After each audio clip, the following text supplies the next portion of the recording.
முக்கியமான கேள்வி என்னென்னா, யாவரும் அறிந்த ஒரு பகுதி கொரோனா 2020 அநேக வேலை ஸ்தலங்கள் இல்லை, பணி ஸ்தலங்கள் எல்லாம் மூடப்பட்டது ஒரு பக்கம் இருந்தாலும் வழிபாட்டு ஸ்தலங்களே முழுவதும் மூடப்பட்டுருச்சு. ஆனால் நம்மளுடைய இந்த மதுரை கிறிஸ்தவ ஐக்கிய சபை அந்த காலகட்டங்களில் எல்லாமே செவ்வாய்க்கிழமை சுவிசேஷ கூட்டம், வெள்ளிக்கிழமை ஜப கூட்டம், ஞாயிறு ஆராதனை, இந்த இடம் எப்போதுமே திறந்து வழிபாட்டு தளத்தில் அந்த வழிபாடு நடந்து கொண்டே இருந்தது. இந்த நாள் வரைக்கும் அது அப்படியே பெருகி கொண்டே வந்து முழு நடைமுறைக்கு வந்திருக்கு.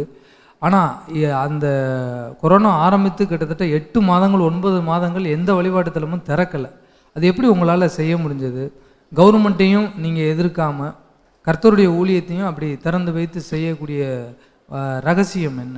எப்படி உங்களால் முடிந்தது? ஒரு திறந்த வாசல் என்று சொல்வது ஊழியத்திற்கு முக்கியமான ஒரு பகுதி. அதை ஒருவனும் பூட்ட மாட்டான். கர்த்தர் திறந்திருந்தால், ஒரு ஊழியம் என்று வைத்திருந்தால் யார் பூட்ட முடியும்? ஒருவரும் பூட்ட இயலாது. அவர் பூட்டினால் ஒருவனும் வந்து திறக்கவும் இயலாது. That's correct.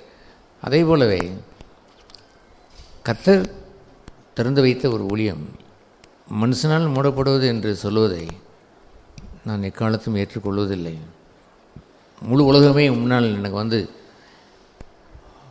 நீர் இன்று முதல் ஊழியக்காரன் இல்லை, இன்று முதல் நீர் உமை நாங்கள் எக்ஸ்பெல் யூ, நாங்கள் தள்ளிவிடுகிறேன், கெட் அவுட் என்று சொன்னாலும் கூட I will say, who are you brother? God has opened the door and it is open. இன்றும் திறந்திருக்கிறது. I will serve him today, tomorrow and also day after tomorrow and all through the years. எல்லா வருடங்களும் ஊழியம் செய்வேன். எருசலேமுக்கு போகாதிருங்கள், அங்கே உங்களை கொலை செய்து விடுவான் ஏரோது என்று சொன்ன பொழுது, போய் தந்திரம் செய்து அந்த நரிக்கு போய் சொல்லுங்கள். நரி என்று கேவலமாய் சொல்லவில்லை, ஆனால் அப்படி தான் சொன்னார். அவன் தந்திரம் செய்தான் என்பதற்காகவே சொன்னார். தந்திரம் செய்கிறானே, என்னை பிடிப்பதற்காக தந்திரம் செய்து கொண்டிருக்கிறானே, அவனிடத்தில் போய் சொல்லுங்கள், இன்றும் ஊழியம் செய்வேன், நாளையும் ஊழியம் செய்வேன், செத்தாலும் உயிரோடு எழுந்து வந்து என்ன செய்வேன்? ஊழியம் செய்வேன். நல்லவன் வாழ்வான் என்று பொதுவாக உலகத்தில் சொல்வார்கள். கர்த்தருடைய ஊழியன் பிழைத்திருப்பான், செத்தாலும் பேசிக்கொண்டே தானே இருப்பான். போய் சொல்லுங்கள்.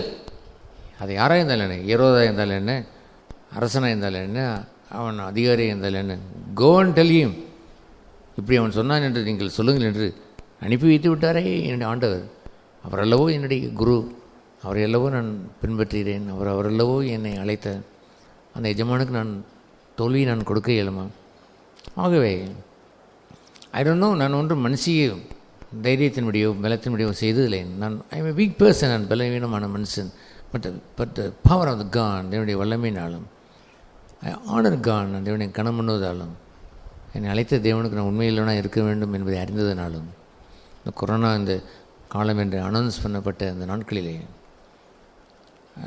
கொஞ்சம் மறந்துவிட்டு நினைக்கிறேன். அந்த நாட்களிலே 6 மணிக்கா எத்தனை மணிக்கோ ஒரு லாக்டவுன் முதல் ஆரம்பித்தது. காலை 6 மணியா? எஸ் காலை 6 மணி. நாளை காலை 6 மணியிலிருந்து லாக்டவுன் என்று போட்டார்கள்.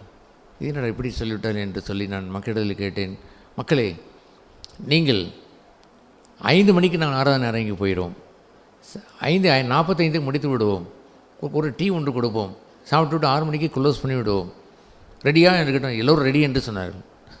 சரியா 5 மணிக்கு எல்லோரும் வந்து விட்டார்கள். 5 மணிக்கு நான் ஆராதனை நடத்தினோம். 5:45 போல் முடித்தோம். கொஞ்சம் ஷார்ட்டாக எல்லாம் வைத்து முடித்து விட்டு ஒரு டீ ஒன்று கொடுத்தோம். எல்லோரும் சாப்பிட்டு சென்று விட்டார்கள். ஆகவே அன்றும் அந்த ஆரம்ப லாக்டவுன் காலத்தில் ஊழியம் செய்தோமா? Yes, we did that. பின்பு அவர்கள் கர்ஃப்யூ என்று போட்டார்கள். கர்ஃப்யூ என்று சொன்னால் ஊரடங்கு சட்டம் அல்லது 144 சட்டம். 5 பேருக்கு மேலே ஒரு இடத்துல கூடி வரக்கூடாது என்று சொன்னார்கள். எஸ், ஓகே, என்ன செய்யலாம் என்று யோசித்தோம். பரவாயில்லை, நம்முடைய யூடியூப் ஒன்று வைத்திருக்கிறோம் ஏற்கனவே, அது இன்னும் கொஞ்சம் கோலாகலமாக ஆரம்பிப்போம். இந்த யூடியூப்பில் நம் ரெக்கார்டு பண்ணி, ஆராதனை ரெக்கார்ட் பண்ணி எல்லோரும் வீட்டில் இருங்க, நாங்கள் யூடியூப்லேயும் அனுப்பி வைப்போம். ஆனால் 5 பேர் வரலாம் என்று சொன்னோம். அந்த 5 பேரில் ஒருவர் வீடியோ எடுப்பார், ஒருவர் நான் பேசுவேன், ஒருவர் பாடுவார், 2 பேர் உட்கார்ந்திருப்பீர்கள், அவ்வளவுதான். எல்லோரும் 5 பேரை யாரை வைக்கலாம் என்று யோசித்து முடிவு பண்ணி 5 பேரை உட்கார வைத்திருப்போம். வைத்து மைக்கை ஆன் பண்ணி கதவை திறந்து ஆலயத்தை ஃபுல்லாக திறந்து ஃபுல்லாக லைட் போட்டு, பயப்படலாம் இல்லை, ஃபுல்லாக லைட்டை எல்லாம் போட்டு பாடல் பாடி ஆராதனையை செலுத்தினோம். அப்படி நான் என்ன தீர்மானித்திருந்தேன் என்று சொன்னால், ஒருவேளை போலீஸ் ஆஃபீஸர் உள்ளே வந்து, ஏன் சார் நாங்கள் கர்ஃப்யூ போட்டிருக்கிறோம், ஊரடங்கு போட்டிருக்கிறோம், நீர் என்ன திறந்து வைத்திருக்கிறீர்கள் என்று கேட்டால், சார் இங்கே பாருங்கள், வாருங்கள், எத்தனை பேர் உட்காந்துருங்க பார்த்தீங்களா? 5 பேர் தானே உட்கார்ந்துருக்கிறோம், ஊரடங்கின்படி 5 பேர். அதற்கு நாங்கள் அரசாங்கத்திற்கு கீழ்ப்படுகிறோம். ஆனால் சரிதான், இருக்கட்டுமே, ஏன் ஆலயத்தை திறந்தீர்கள்?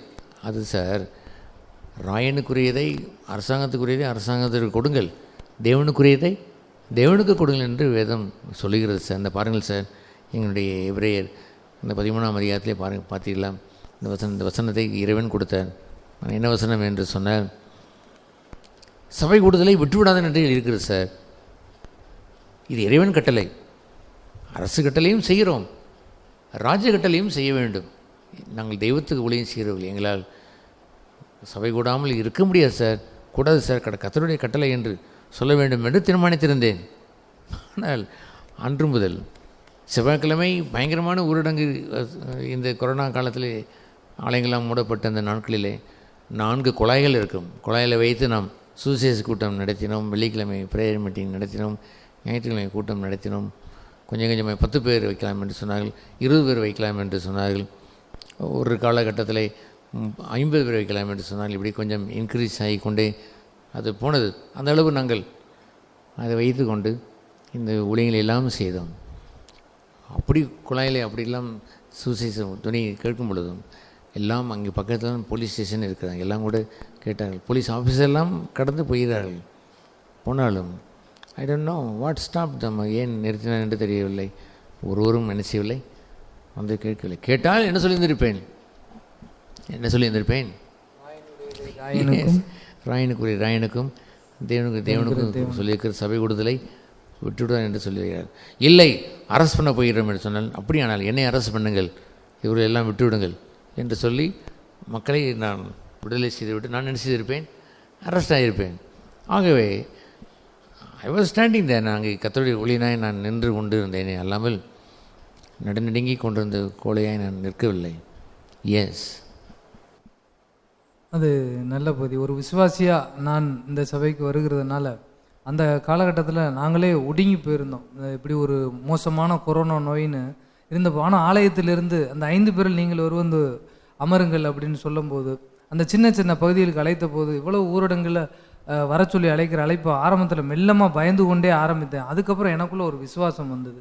தொடர்ந்து வர வர கர்த்தர் இருக்கும்போது யாரும் நம்மளுடைய வாசலை அடைக்க முடியாது, கர்த்தர் நமக்கு இருக்கிற வரைக்கும் அந்த கொரோனா நோய் கூட நம்மளை தொற்ற முடியாதுன்ற அந்த விசுவாசத்தை அந்த ஆரம்பத்திலேயே பெற்றுக்கொண்டேன். அதை நினச்சேன், அதனால் இந்த கேள்வி உங்களிடத்துல கேட்டோம். அடுத்த கேள்வி, பெரும்பாலான சபைகள் எண்ணிக்கையை காண்பித்து கர்த்தர் எங்களை ஆசீர்வதித்திருக்கிறார், இத்தனை எண்ணிக்கை உள்ள ஜனங்களை எங்களுக்கு கொடுத்துருக்கிறார்னு சொல்லிக்கிட்டு இருக்க வேலையில் நீங்கள் எப்பொழுதுமே தரம் மாத்திரம் போதும், தரமே வேண்டும் என்று சொல்லிகிட்டே இருக்கிறீங்க இல்லையா? இப்போ எண்ணிக்கை அவசியமே இல்லையா, தரம் ஒன்று மாத்திரம் போதுமா?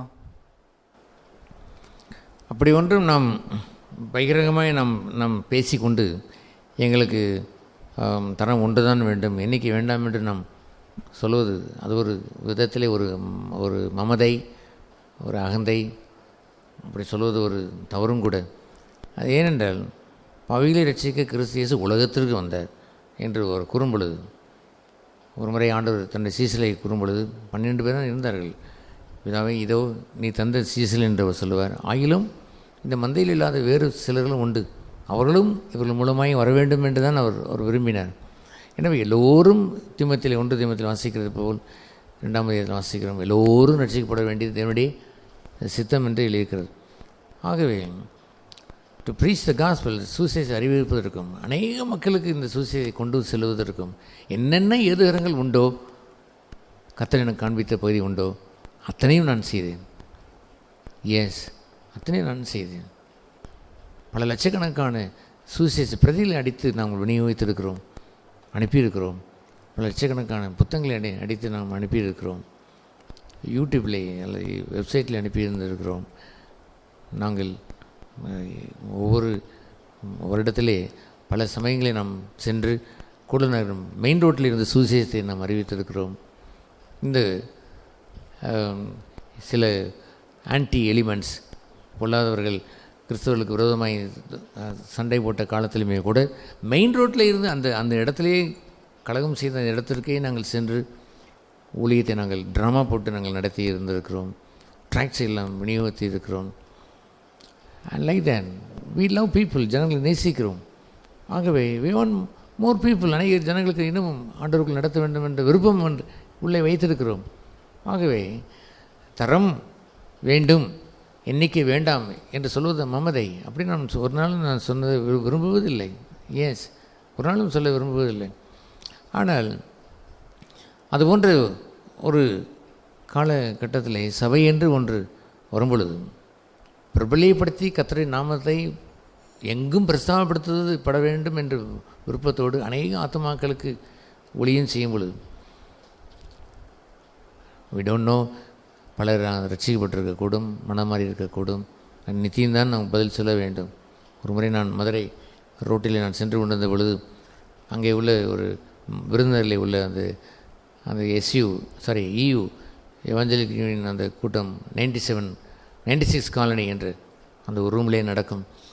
அப்பொழுது அங்கே ஒருவர் இன்னும் பேசின ஏதோ ஒரு ஊழியத்தில் அவர் ரட்சிக்கப்பட்டிருக்கிறார். அவர் அங்கே நேதாஜி ரோட்டில் நடந்து கொண்டிருந்த பொழுது நல்ல டால் 6 அடி இருக்கும். ரத்னகுமார் என்று கூப்பிட்டார். ஐ டோன்ட் நோ யார் என்று கேட்ட பொழுது, நீ தெரியவில்லையா என்று கேட்டார். நிஜமாக தெரியவில்லை சார். நல்லா பாருங்கள் என்று கேட்டால், உண்மையிலே தெரியவில்லை. லாஸ்டர் வீட்டுக்கெல்லாம் நான் கிட்டார் போடுறப்ப நீங்களும் வருவீங்களே, இன்றைக்கி பார்க்கவில்லையா? பார்க்கவில்லை. 96 காலையில் உங்களை பார்த்தேனே, பார்க்கவில்லையா? உங்களால் தானே நான் ரட்சிக்கப்பட்டு வந்திருக்கிறேன் ஐயா, தெரியவில்லை? உண்மையாகவே எனக்கு தெரியவில்லை சார், மறந்து விட்டேன். நீ ஆள் வாஜானுபவமாக இருக்கிறதால எனக்கு தெரியவில்லை என்று சொன்னேன். நான் ரட்சிக்கப்பட்டேன், ஆசிரியக்கப்பட்டேன், உங்களை மறப்பதே இல்லை, நீங்களிடம் மறந்து விட்டீங்களே என்று அவர் சொன்னார். அதுபோல் எங்கேயோ செய்த ஒரு ஊழியத்தில் யாரோ ஒருவர் ரட்சிக்கப்பட்டார் என்று சொல்லும்போது, அனித்தியமான உலகப் பொருளினால் உங்களை யாரை சம்பாதிங்கள், சிநேகிதரை சம்பாதிங்கள் என்று எழுதியிருக்கிறதே. மரிக்கும் காலத்திலே அவர் வந்து நிற்பார்கள், உங்களை வரவேற்க என்று நிற்பார்கள், மறக்க மாட்டார்கள். வந்து நின்று வருகை என்று உங்களை வரவேற்பார்கள். அதுபோன்று பரந்த ஒரு ஒளியம் என்று ஒன்று இருப்பதை, எண்ணிக்கை இல்லாத இருக்கிறதை போல் என்னை சொல்லிக்கொண்டே இருந்து கொண்டு ஒரு 10 பேரை 20 பேரை வைத்துக்கொண்டு நாங்கள் இருக்கிறோம், அல்லது 100 பேரை வைத்துக்கொண்டு, ஏன் 200 பேரை கூட வைத்துக் கொள்ளுங்களேன். இப்பொழுதெல்லாம் எண்ணிக்கை என்று சொல்வது 4 சர்வீஸ் என்று சொல்கிறார். ஒரு சர்வீஸுக்கு 1500, 100 சர்வீஸுக்கு 500, 100 செய்ததுக்கு 400 என்றெல்லாம் சொல்லிக்கொண்டு அவர்கள் போகும் பொழுது ஒரு 200, 300 என்ற காரியமெல்லாம் பெரிய காரியமாக? அது காரியம் ஒன்றும் இல்லை. ஆகவே அதை வைத்து நாம் சொல்லிக்கொண்டு நாங்கள் எண்ணிக்கையை நாங்கள் பார்ப்பதில்லை என்று சொல்வதெல்லாம் ஒரு விதத்தில் நாம் யாரையும் குறை சொல்லவில்லை, ஒரு விதத்திலே சோம்பேறித்தனம். அவர்கள் பரந்த இருதயம் கொண்டு ஒளியும் செய்ய ஆசைப்படுவதில்லை. அவர்கள் தீவிரமாய் சென்று கர்த்தருடைய அந்த ஊழியத்தை, அந்த ஏசாயா 52 வாசிக்கிறதை போல் சுவிசேஷத்தை பிரசங்கிக்கிறனுடைய பாதங்கள் எவ்வளவு அழகாக இருக்கிறது. அந்த சர்வாயுத வர்க்கம் என்று சொல்லும் பொழுது ஆயத்தமான அந்த சமாதானத்தின் சுவிசேஷத்தை தொடுத்து கொண்டு விரைந்து செல்கின்றவன், சமயம் வாய்க்காவிட்டாலும் சுவிசேஷத்தை பிரசங்கி என்று சொல்கின்ற அந்த வாய்ப்பை பயன்படுத்தாதவன் சோம்பேறி தான் அவன். எங்களுக்கு ஒன்றும் எண்ணிக்கை வேண்டாம், எங்களுக்கு ஒன்றும் தரம் இருந்தால் போதும் என்று அடங்கி போயிருக்கிறார்கள். சுவிசேஷமே ஊழியர்களை செய்யாதிருக்கிறார்கள். கிறிஸ்துவ அன்பை பெற்றோம் என்று சொல்லிக்கொண்டு கிறிஸ்துவ அன்பு எங்களை நெருக்கி ஏவுகிறது என்று சொல்கின்ற அந்த பவுலினுடைய அந்த வாக்கியத்தை தூக்கி போட்டு விட்டார்கள். மெய்யான கிறிஸ்துவ அன்பை பெற்றிருந்தால், நான் ரட்சிக்கப்பட்டேன், அடுத்த நாள் முதற்கொண்டே நான் சுவிசேஷம் சொல்ல தொடங்கிவிட்டேன். என் வீட்டில் நான் தான் ரட்சிக்கப்பட்டேன். முதல் நபர் I spoke gospel to my family. என் குடும்பத்தில் நான் சுவிசேஷத்தை சொன்னேன், எங்கெல்லாம் சொன்னேன், ஓடி நான் சொன்னேன். அவனுடைய இருதயம் அப்படி நன்றியினால் அன்பினால் நிறைந்திருக்கும். ஆகவே எண்ணிக்கை என்று சொல்வதை, நாங்கள் ஒன்றும் எண்ணிக்கை பார்ப்பதில்லை என்று சொல்வதெல்லாம் ஒரு விதத்தில் சோம்பேறியாக இருக்கிறவர்கள் தான் சொல்வார்கள். அவர்கள் சோம்பேறிகள். அநேகரை கிறிஸ்துவுக்குள் கொண்டு வர வேண்டும் என்று ஆசையற்றவர்கள். தன்னுடைய ஜனங்களை பார்த்து பொங்கல் கர்த்தர் ஊழியம் செய்யுங்கள் என்று சொல்ல திராணியற்றவர்கள். பொங்கல் என்று சொல்லுகின்ற வசனத்தை ஆண்டவர் தான் சொன்னார். உலகமெங்கும் பொங்கல் என்று சொல்லுகின்ற அந்த பங்கு இல்லாவிட்டாலும் அட்லீஸ்ட் வாருங்கள் அந்த கிராமத்திற்கு போவோம், வாருங்கள் அந்த ரோட்டில் போய் ஊழியம் செய்வோம், எடுத்துக்கொண்டு இந்த ட்ராக்ஸ் எடுத்துக்கொண்டு வாருங்கள் சொல்லியிருந்திருக்கக்கூடாதா? அப்படி இல்லாமல் செய்திருக்க வேண்டும் அல்லவா? எனவே ஊழியம் என்று சொல்கின்ற அந்த பகுதியிலே எல்லோருக்கும் திரளான ஜனங்களுக்கு ஊழியம் செய்வதை ஆண்டு மறுத்ததே இல்லை. திரளான ஜனங்களை பார்த்து அவர் சொன்னார், இத்தனை ஜனங்கள் 5000 பேருக்கு என் ஊழியத்தை கேட்டார்கள், அவர்களுக்கு பசியாக இருப்பார்களே, கொடுக்க வேண்டும் என்ற ஆசையை அவர் வைத்திருக்கத்தான் அவர் செய்தார். அந்த பணியை அவர் செய்யத்தான் செய்தார். ஆகவே அதுபோன்ற ஒரு அந்த எண்ணிக்கை என்ற ஒரு பதத்தை நான் இக்காலத்தில் நான் பார்க்கும் பொழுது அதில் ஒரு வஞ்சகம் இருக்கிறது, சோம்பேறித்தனம் இருக்கிறது. கொஞ்சம் பேரை வைத்துக்கொண்டு இருந்து கொண்டே இருக்கலாம் என்று எண்ணுகின்ற எண்ணம் இருக்கிறது. விஸ்தாரமான அவருடைய இருதயத்தில் அநேகருக்கு சென்று ஊழியம் செய்தவர்கள் செய்யக்கூடிய வாய்ப்பை தூக்கி எறிந்து விடுகிறார்கள். That's right. தரம் என்று ஒன்று இருக்கிறதே, அதை ஒரு நாளும் நாம் காம்ப்ரமைஸ் பண்ணுவதே இல்லை, ஒரு நாளும் காம்ப்ரமைஸ் பண்ணுவதில்லை. ஆகவே சபை என்று ஒன்று வரும்பொழுது சபையிலே உள்ள முக்கியமான பங்கு என்னவென்று சொன்னால், கொஞ்சம் புளித்த மாவு கூட அதிக பங்கை புளிக்க வைத்துவிடும். ஆகவே ஒரு துர்க்குணன் அங்கே இருந்தால், புளித்த மாவு கூட இருந்தால், அவனை புத்தி சொல்லு, கடிந்து கொள்ளு, திருந்த மாட்டேன் என்று சொன்னால் அந்த துர்க்குண புளித்த மாவை தூக்கி எறியுங்கள் என்று கொரிந்தியர் சொல்வார். ஏன் தூக்கி எறிய சொல்வார்? அந்த கொஞ்சம் புளித்த மாவு எல்லாவற்றையும் புளிக்க செய்து விடும். ஆகவே சபையில் அனல் என்பது ப்ரிசர்வ் பண்ணப்பட வேண்டும். குளிர்ச்சி அங்கே வந்து விட்டால் வேகமாய் குளிர்ச்சி பரவிவிடும், வெதுவெதுப்பு வேக வேகமாய் பரவிவிடும். வெதுவெதுப்பு வராமல், குளிர்ச்சி வராமல் பாதுகாப்பதற்கு அனல் கொண்ட ஒரு ஸ்டாண்டர்டை வைத்துக்கொள்வதற்கு ஒரு சபை தீவிரமாக இருக்க வேண்டும். அப்படி இல்லை என்றால் எல்லாம் கெட்டு போய்விடும். இவர்கள் ரட்சிக்கப்பட்டேன் என்று சொல்வார்கள், ஞானஸ்நானம் எடுத்தேன் என்று சொல்வார்கள், அபிஷேகம் பெற்றேன் என்று சொல்வார்கள், இஷ்டத்திற்கு தாறுமாறாய் வாழ்வார்கள், துர்குணம் கொண்டிருப்பார்கள், வெசித்தனத்திற்கு போவார்கள், பொய் சொல்வார்கள், என்னவென்றெல்லாமும் செய்து கொண்டே இருப்பார்கள். அவர்கள் திருத்த முடியாது என்று இருந்து ஒன்று வந்துவிட்டால் குவாலிட்டி விரும்பாதவன் தான் திருத்த மாட்டான். ஆண்டவர் திருத்தினார். என்ன, என்னிடத்தில் பின்பற்ற விரும்புகிறீர்களா? That's right. நித்திய ஜீவனை தருகிறேன், அதை வாங்கிக்கொள்ள ரெடியா? சரி என்று வந்தபொழுது திரள் கூட்டத்திற்கு பிரசங்கம் செய்தார். நீங்கள் என் மாம்சத்தையும் இரத்தத்தையும் புசித்து பானம் பண்ண வேண்டும். சரியா? வானத்திலிருந்து இறங்கி வந்த அப்பம் என்று சொல்வது, மோசே தந்த அப்பத்தை புசித்தவன் செத்து போனான். நான் கொடுக்கின்ற இந்த ஜீவன் புசிங்கள், வாருங்கள் என்று அழைத்த பொழுது, இது என்ன நரமாம்சத்தை புசிக்க சொல்கிறாரோ என்று இந்த உபதேசம் கடினமானது என்று சொல்லிவிட்டு போனால், ஏசு என்ன பார்த்தால் திரள் கூட்டம் போய்விட்டது தான். போகட்டுமே, சீசலோடு கொஞ்சம் தடுமாறினார்கள். நீங்களும் போகிறீர்களோ என்று கேட்டார். எங்கே ஆண்டவரே போவோம், உடைய நித்திய ஜீவ வசனம் உண்டு என்று கேட்டவுடன் அதை ஸ்தம்பித்து போய் அவர்கள் நின்று விட்டார்கள். ஆகவே தனமென்று ஒன்று உண்டோ? ஏஸ், 100க்கு 100 உண்டு. திரளான ஜனங்களுக்கு என்று சொல்வது என்று உண்டோ? ஏஸ், அதுவும் உண்டு. இது ரெண்டையும் வேறு விதமாய் பிரித்து வைத்துவிட்டு நாம் சோம்பேறி மக்களை உருவாக்கி விடக்கூடாது. சபையில் சோம்பேறிகள் இருக்கக்கூடாது. அவர்கள் அநேகரை கிறிஸ்துவுக்குள் கொண்டு வர வேண்டும்.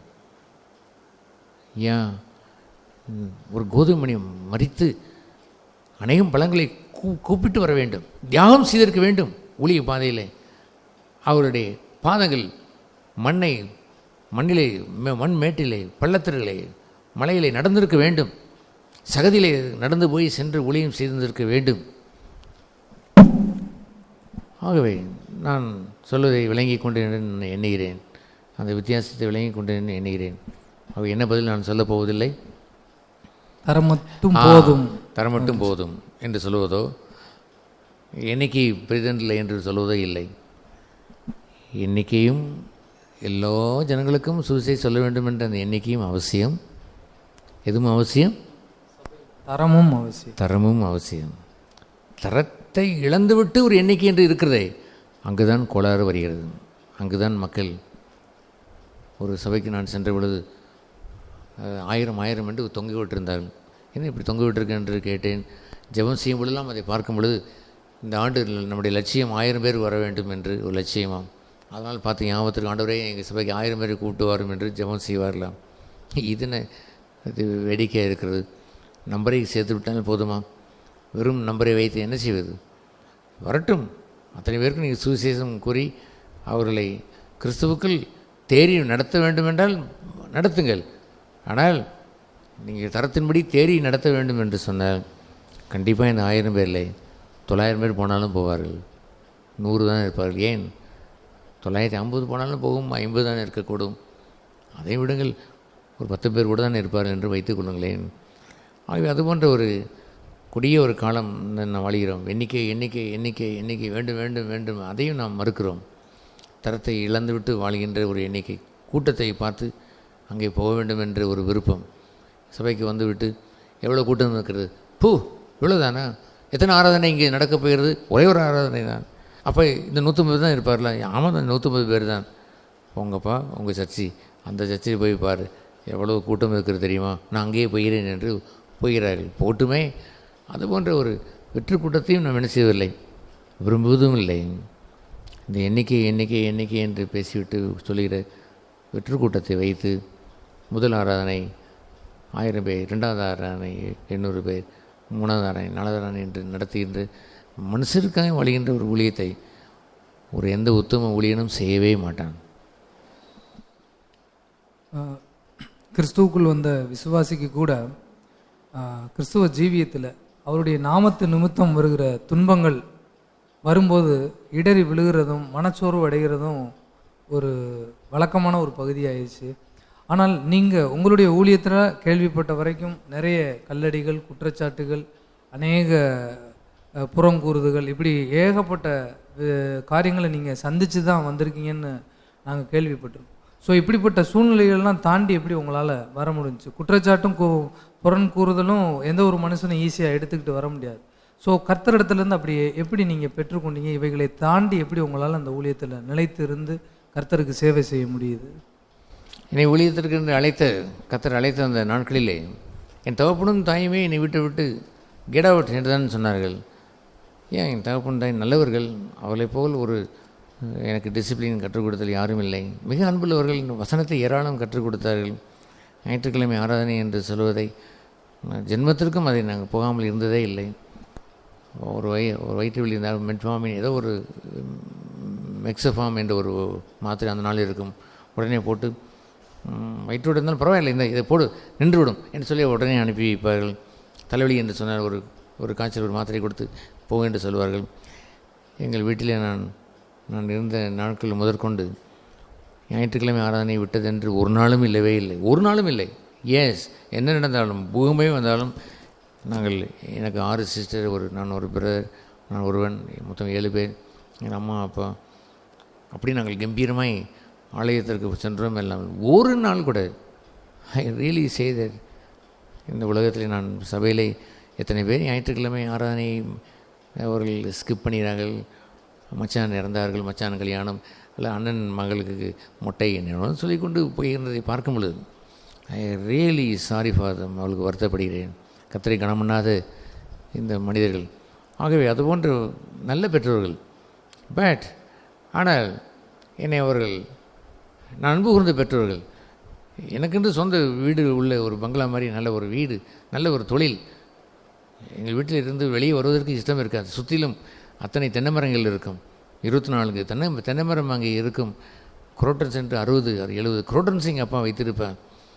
அங்கே கோழி அங்கே 500-600 கோழி இருக்கும். இங்கே 6 மாடுகள் இருக்கும். பெரிய ஒரு 20 சென்ட் உள்ள ஒரு இடம். அங்கே குழு என்று இருக்கும். மத்தியானம் சாப்பிட்டு விட்டு கடைக்கு நான் போவதற்கு கூட, என் பிஸ்னஸ் சென்டர் போவதற்கு கூட கொஞ்சம் யோசிப்பதை போல் தோன்றும். அப்படி ஒரு ஏசி கண்டிஷன் மாதிரி வீடு வைத்திருப்பார்கள். அப்படிப்பட்ட ஒரு வீட்டை விட்டு கெட் அவுட் என்று அவர்கள் சொல்லும்போது, என் தகப்பனும் தாயும் வெளியே என்னை போக சொன்ன பொழுது இந்த டிசைபிள்ஷிப் ஸ்டார்டட். அங்கே சீசத்துவம் உருவாகினது. தகப்பனும் தாயும் கூட நம்மை வெறுத்தாலும் அவரை நான் பின்பற்றுகிற சீசனாய் அந்த ஊழியத்திற்குள் ஆண்டவரை நான் பின்பற்றி வந்தேன். ஆகவே அதுபோன்று இந்த லோக அன்பு என்று இருக்கிறதே, மனுஷிய அன்பு என்று இருக்கிறதே, அந்த அன்பிற்கு ஒரு முற்றுப்புள்ளி அங்கே உண்டானது. மனுஷிய அன்பு கைவிடும். என்னுடைய தொழில் அது கைவிடும். என்னுடைய பங்களா நல்ல நல்ல குழு என்று இருக்கக்கூடிய வீடு கைவிடும், வசதியாக இருக்கக்கூடிய சேஃப்டி என்று இருக்கக்கூடிய பாதுகாப்பாக இருப்பதெல்லாம் கைவிடும் என்று ஆரம்ப அந்த ஊழிய நாட்களிலேயே தெரியும். பின்பு வரை முழங்காலில் நின்று நான் வேதம் படிப்பது உண்டு. அந்த படித்த நாட்களிலே நீங்கள் எல்லோராலும் பயக்கப்படுவீர் என்று சொல்லும் பொழுது கொஞ்சம் புலரிக்கத்தான் செய்கிறது. அதெல்லாம் ஒன்று வராது என்று நான் எண்ணிக்கொண்டேன். உன்னோடு கூட இருக்கிறவர்களும் கூட குதிங்காலை தூக்குவார் என்று ஆண்டவர் சொன்னது தான். அப்படிலாம் நடக்காது. அன்புள்ள மக்களை தான் சபையில் வைத்திருக்கிறார், நடக்காது என்று நான் எண்ணினேன். அப்படி எண்ணினேன். ஆனால் நாட்கள் செல்ல செல்ல செல்ல ஆண்டவர் சொன்னபடி தான் நடந்தது அல்லாமல் வித்தியாசமாக ஒன்றும் நடைபெறவில்லை. சமீபத்தில் நடந்த சில துயரங்கள், சில சோகங்கள் என்று ஊழியத்தில் நடந்த பொழுது மற்றவர்களுக்கு எப்படியோ அது வித்தியாசமாக இருக்கக்கூடும். ஆனால் நடந்த அந்த நாளிலேயே ஆண்டவர் சொன்னார், அந்த மத்திய 21ஆம் அதிகாரத்தில் 3 வசனங்களை கொடுத்தார். என்னவென்று சொன்னார், நீ உன் இன பந்துக்களாலும் சொந்த சகோதரர்களாலும் நீ உன் நண்பர்களாலும் பயக்கப்படுவாய், நீ எல்லோராலும் பயக்கப்படுவாய். அந்த வசனம் அப்படி எழுதியிருக்கிறது. அடுத்த வசனம் என்ன இருக்கிறது தெரியுமா? அதுதான் போற்றி புகழ வேண்டிய ஒரு வசனம். அந்த வசனம் சொன்னது, ஆகிலும் ஹல்லேலூயா, that's a fantastic thing. ஆகிலும் உன் தலையில் உள்ள ஒரு முடியாவது என்ன செய்யாது, கீழே விழாது. You may not believe it. நீங்கள் அதை விசுவாசிக்காமல் இருக்கலாம், பட் ஐ பிலீவ் இட். காலமெல்லாம் என்னை தூக்கி சுமந்த என் ஆண்டவர் ஒரு நாளும் பொய் சொல்லவில்லை. அந்த வசனம் பலமுறை படித்தாலும் இந்த நிகழ்ச்சிகளுக்கும் மையப்பகுதியை வைத்து அதை எனக்கு அவர் சொன்னார். ஒரு முடியாது என்ன செய்யாது, தலையில் ஒரு முடியாது கீழே விழாது. பின் அடுத்தும் இன்னொன்று சொன்னார். அடுத்த வசனத்தையும் சேர்த்து எனக்கு கொடுத்த, உன்னுடைய பொறுமையினாலே உன்னுடைய ஆத்மாவை காத்துக்கொள். பேஷண்டாயிரு, பயப்படாதே, பதஷ்டப்பட்டு விடாது. ஐ வில் டேக் கேர், நான் உன்னை கவனித்துக் கொள்வேன். ஹல்லேலூயா. ஆகவே துன்பங்கள், ஊழியத்தில் வரக்கூடிய துன்பங்கள், சோதனைகள் எல்லாம் அநேகர் சொகுசாக வாழ்ந்துவிட்டு திடீரென்று துன்பங்களை, ஐயோ துன்பங்கள் வந்து விட்டதே, எனக்கு எல்லோரும் போய்விட்டார்களே, பாட்டு கூட படித்து விடுவார்கள், என்னை கைவிடப்பட்டேனே, ஐயோ ஐயோ ஆண்டவரே ஆண்டவரே என்று ஒரு புதிய பாடலை கூட ஏற்றி பாடிவிடுவார்கள். அது அவர்களுக்கு ஒரு நாள் நன்றாக இருந்துவிட்டு வந்த சோதனையாக இருக்கக்கூடும். நான் அடைந்ததெல்லாம் ஊழியத்தின் ஆரம்பத்தின் முதற்கொண்டே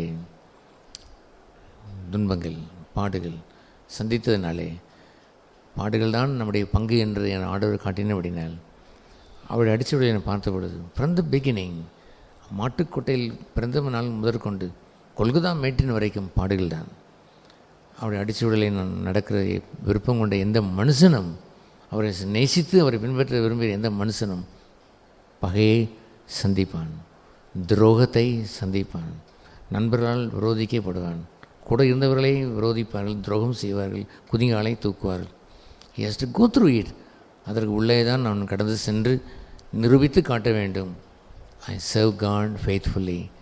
கர்த்தரை நான் உண்மையாக ஊழியம் செய்தேன் என்பதை நிரூபித்து காட்ட முடியுமே அல்லாமல் சொகுசை வைத்து அல்ல, ஒரு நாளும் சொகுசை வைத்து அல்ல. எஸ், எத்தனை ஒரு பொய் குற்றச்சாட்டுகளை சாட்டினாலும் உள்ளூர் உள்ள மனசாட்சி சொல்ல வேண்டியதெல்லாம் இயேசு அன்று பிலாத்துக்கு முன்பாக சொன்னதை போல், அல்லது சனகரித்து முன்பாக சொன்னதை போல், என்னிடத்தில் யார் குற்றச்சாட்ட முடியும் என்று கேட்டார். Nobody could open it.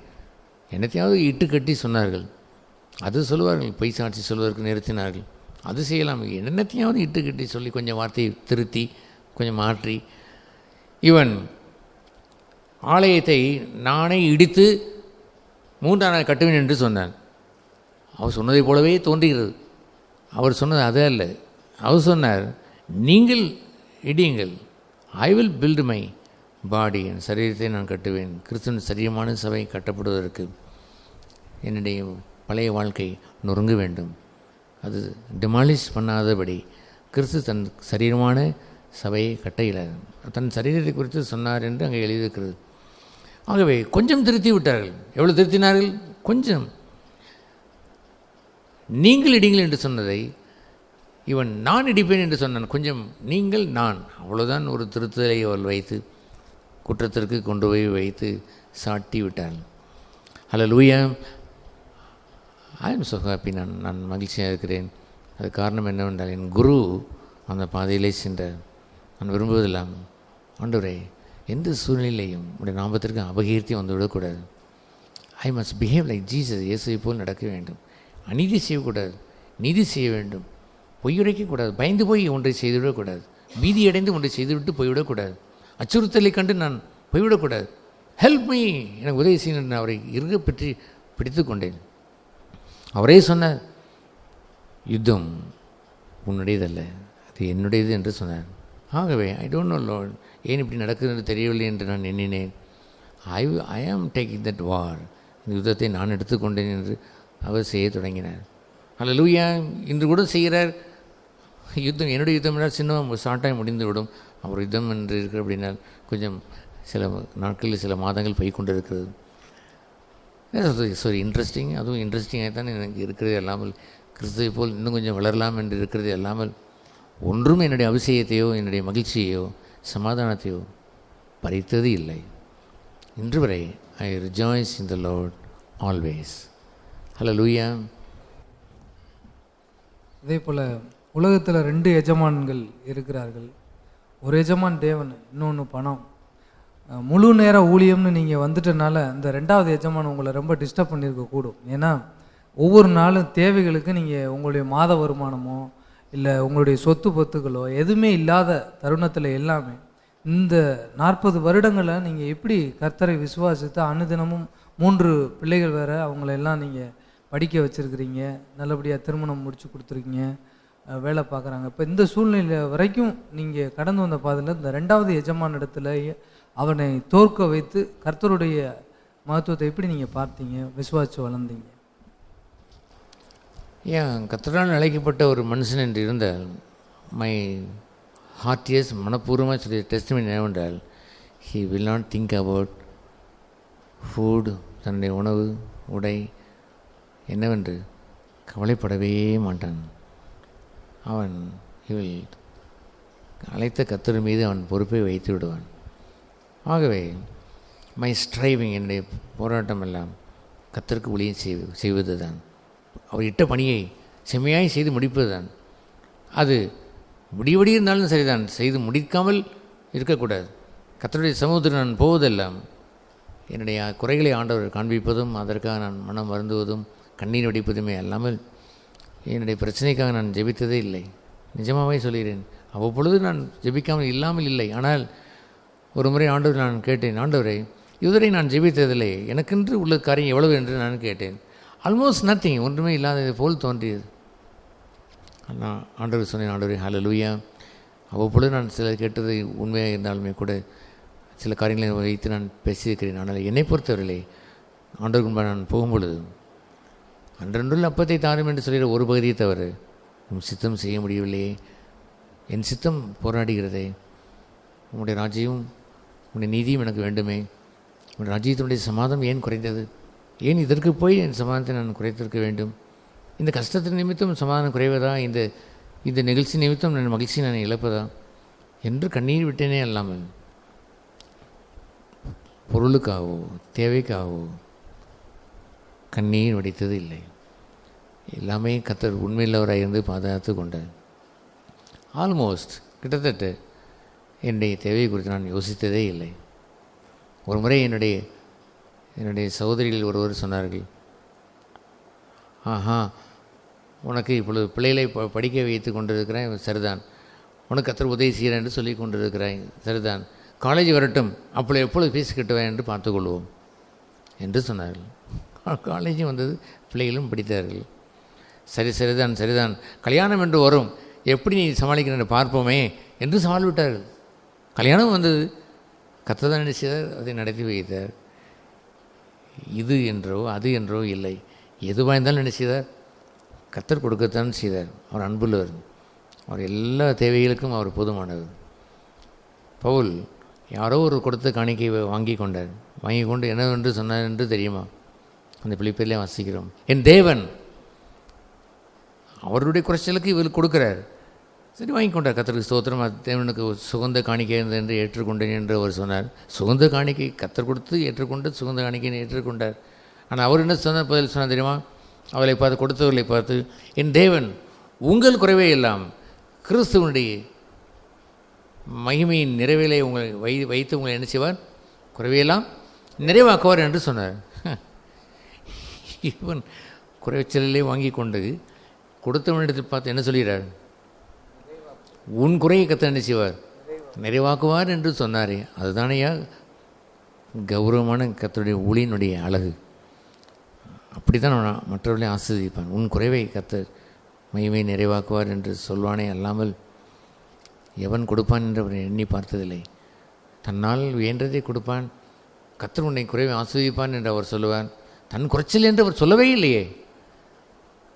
நான் குறைவுற்றிருக்க கற்றுக்கொண்டேன் என்று சொன்னார். குறைவாக இருப்பதற்கும் நிறைவாக இருப்பதற்கும் கற்றுக்கொண்டேன் என்று சொன்னார். That's right. குறைச்சலுக்குள் போனாரா? எஸ்.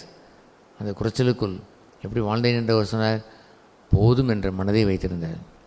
இந்த உலகத்திலே ஆதாயம் என்றான் போதும் என்று எண்ணுவார்கள். ஆனால் நாமோ தேவ பக்தி நிமித்தம் வருகின்ற போதும் என்ற மனமே மிகுந்த ஆதாயம். அது தருகிறதே அந்த தெய்வ பக்தி வழங்குகின்ற அந்த போதுமென்ற மனம். ஹல்லேலூயா. அப்படி ஒரு போதுமென்ற மனதை என் உள்ளத்தில் வைத்திருந்தது அட்சய பாத்திரம் மாதிரி. அட்சய பாத்திரம் என்று சொன்னால் குறையாத பாத்திரம் என்று சொல்வார்கள். போதுமென்ற மனம் இருக்கிற ஒரு மனுஷன், அவன் இவ்வளவு இருந்தாலும் அட்சய பாத்திரமாக இருக்கும், இவ்வளவு இருந்தாலும் அதுவும் அட்சய பாத்திரமாகத்தான் வரும், இவ்வளவு ஆயத்தான் இருந்தாலும் அதுவும் பொங்கி வழிந்து கொண்டு தானே இருக்கும். அந்த பாத்திரத்துக்கு பெயர் என்ன? பிச்சை பாத்திரம் இல்லை. என்ன பாத்திரம்? அட்சய பாத்திரம். அட்சய பாத்திரம் என்றால் என்ன அர்த்தம்? நிறைந்து இருக்கக்கூடிய ஒரு பாத்திரம். நன்றாக நிறைவாக இருந்தால் பெரிய பாத்திரமாக இருக்கக்கூடும், குறைவாக இருந்தால் சிறிய பாத்திரமாக இருக்கக்கூடும். அதோடைய குறைவாக இருந்தால் சோக்கை குறைவிட்டிருந்து இருப்பதற்கும் கற்றுக்கொண்டேன் என்று சொல்லும் பொழுது போதும் என்ற மனம் மிகுந்த ஆதாயம் அங்கே இருந்தது. ஆகவே இந்த உலகப் பொருள் ஒன்றும் என்னை பின்தொடர்ந்து என்னை தொந்தரவு பண்ணுவதற்கு நான் அனுமதித்தது இல்லை.